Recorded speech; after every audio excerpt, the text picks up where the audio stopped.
اللہ کے دربار میں میرے خلاف گواہی نہ دے دے اور میں پکڑا نہ جاؤں۔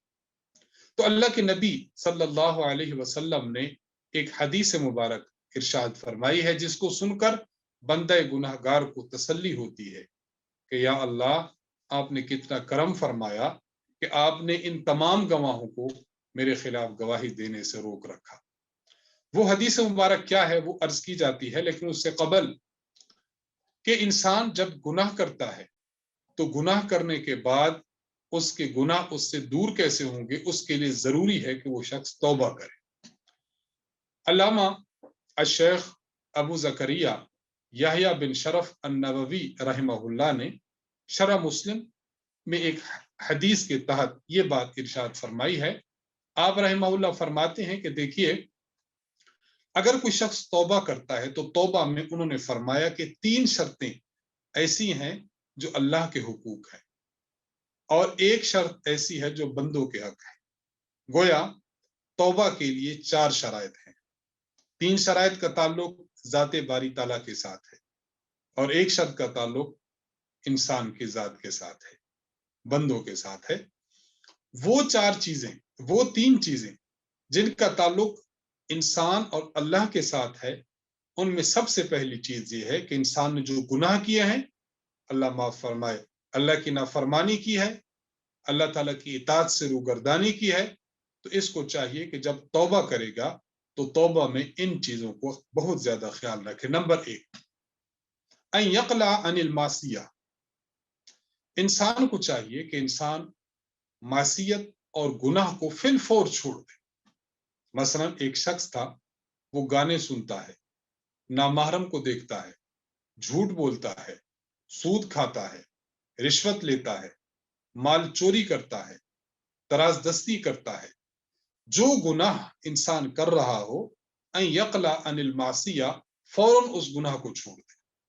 ایسا نہ ہو نامحرم کو دیکھ بھی رہا ہے اور لا حول ولا قوت الا باللہ بھی پڑھ رہا ہے، نامحرم کو دیکھ بھی رہا ہے اور کہتا ہے کہ یہ تو بہت بڑا گناہ ہے۔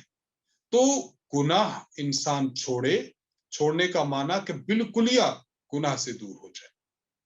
توبہ کی دوسری شرط یہ ہے ان یندم علیہا، انسان نے جو گناہ کیا ہے اس گناہ پر دل سے ندامت بھی ہو، اس گناہ پر دل سے ندامت ہو، دل میں یہ کڑھن پیدا ہو، دل میں یہ غم پیدا ہو، دکھ پیدا ہو کہ ہائے میں نے کتنا بڑا گندا کام کیا، میں اپنے محسن اور اپنے مالک کا احسان مند کیوں نہ ہوا، میں نے ان کا احسان کیوں نہ مانا، بجائے اس کے کہ اللہ تعالیٰ نے مجھ پر کرم کیا، مجھ پر رحم فرمایا، مجھ پر عنایات کی ہیں، اپنے اس مالک اور اس محسن کا میں نے یہ بدلہ دیا کہ میں اس کی اطاعت سے روگردانی کرنے لگا، میں اس کے حلال کردہ چیزوں کو حرام سمجھنے لگا اور اس کی جو حرام کردہ چیزیں تھیں میں ان کو کرنے لگا اور ان کو حلال سمجھنے لگا۔ انسان جب اللہ تعالیٰ کے احسانات کو، اللہ تعالیٰ کے انعامات کو اپنی ذات کے اوپر جو انسان کے ہیں، اگر انسان اس کو سوچے تو اس کی طبیعت کا تقاضا یہ ہے کہ انسان گناہ کے قریب نہ جائے۔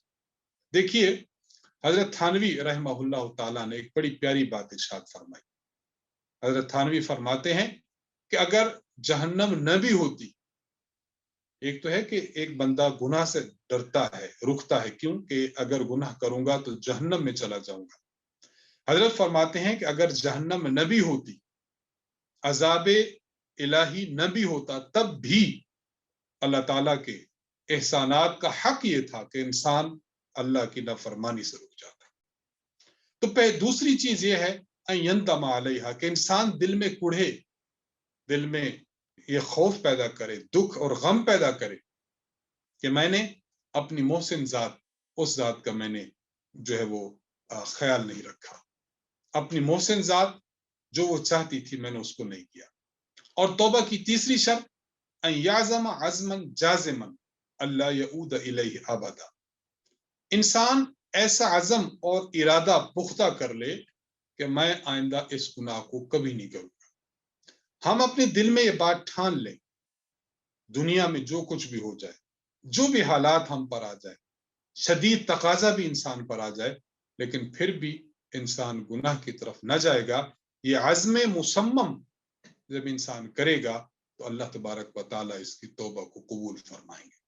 یہاں ایک بات بطور خاص سمجھنی چاہیے، وہ یہ دیکھیے، ایک ہے کہ انسان عزم کرے، توبہ کی شرط عزم کرنا ہے کہ آپ نے پختہ ارادہ کر لیا، آپ نے پختہ جو ہے وہ ارادہ کر لیا، پختہ عزم کر لیا کہ آئندہ میں یہ گناہ نہیں کروں گا۔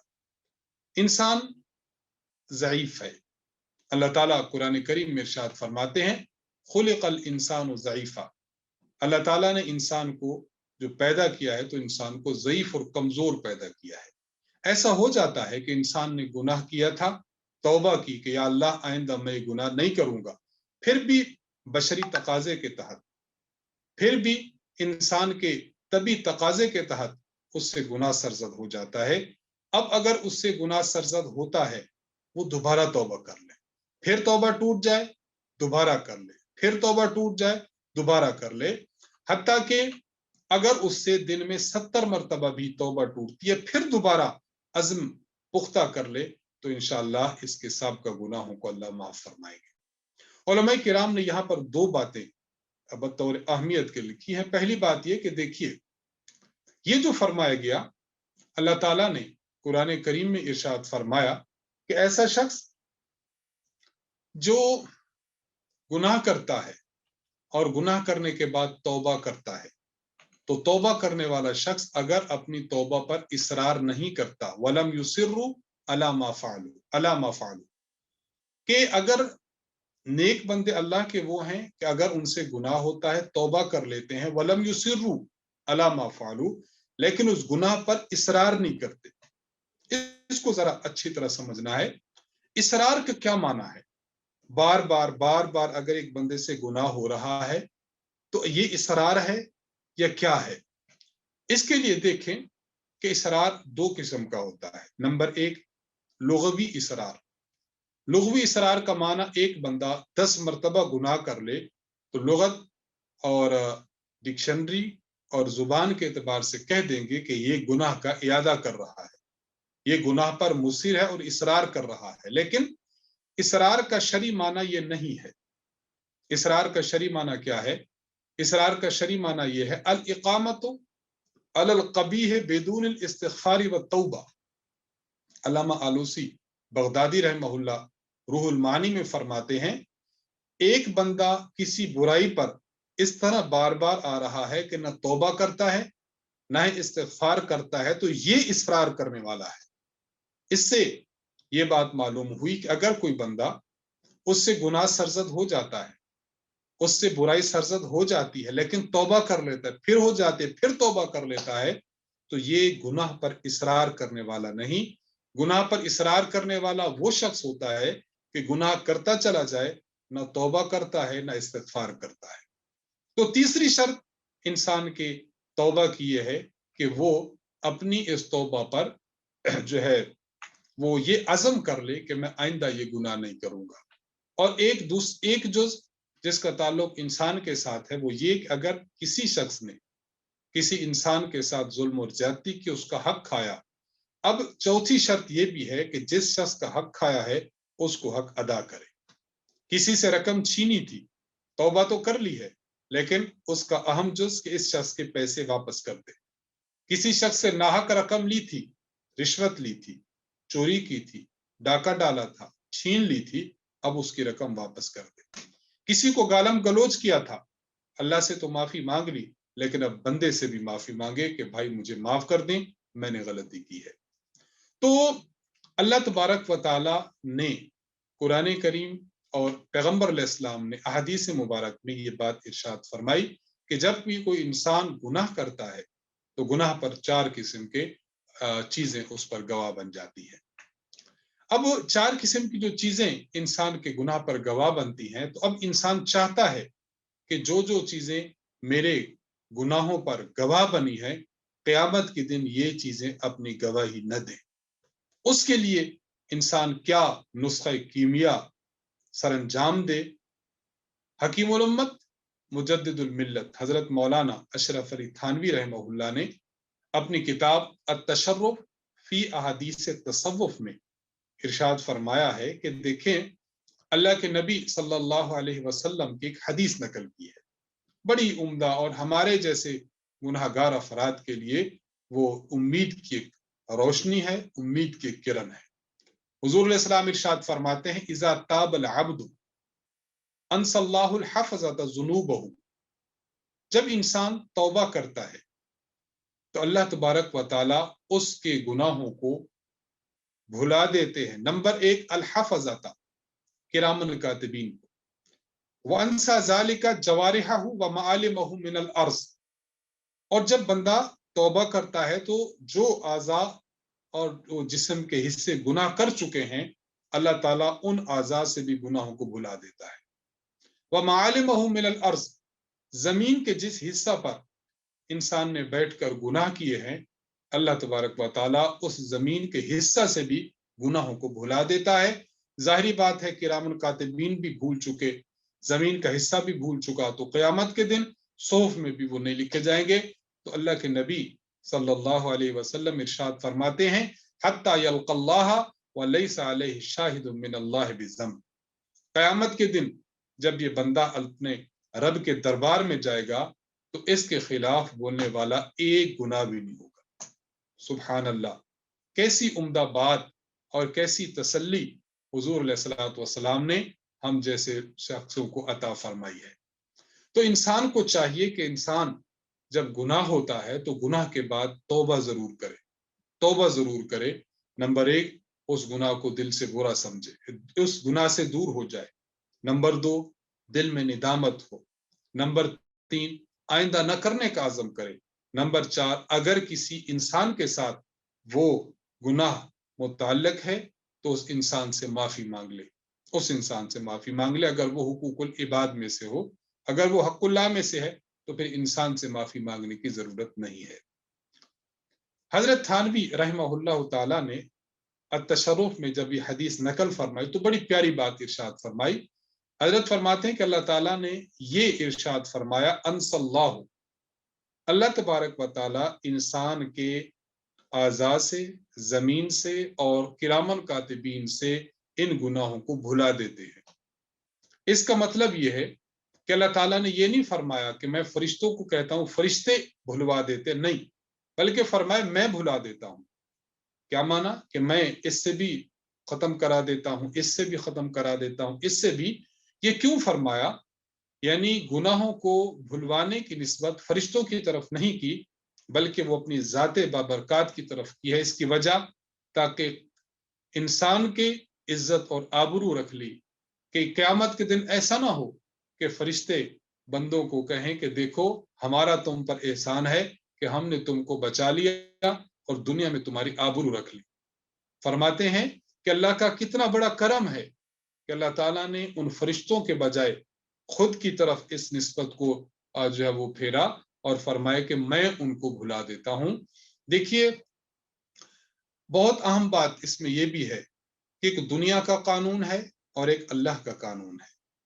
دنیا کا قانون یہ ہے کہ جب کسی پر کوئی مقدمہ ہوتا ہے، اگر اس کو برات مل بھی جاتی ہے، جج اس کو بری بھی کر دیتا ہے، لیکن اس کے ریکارڈ کو محفوظ رکھا جاتا ہے۔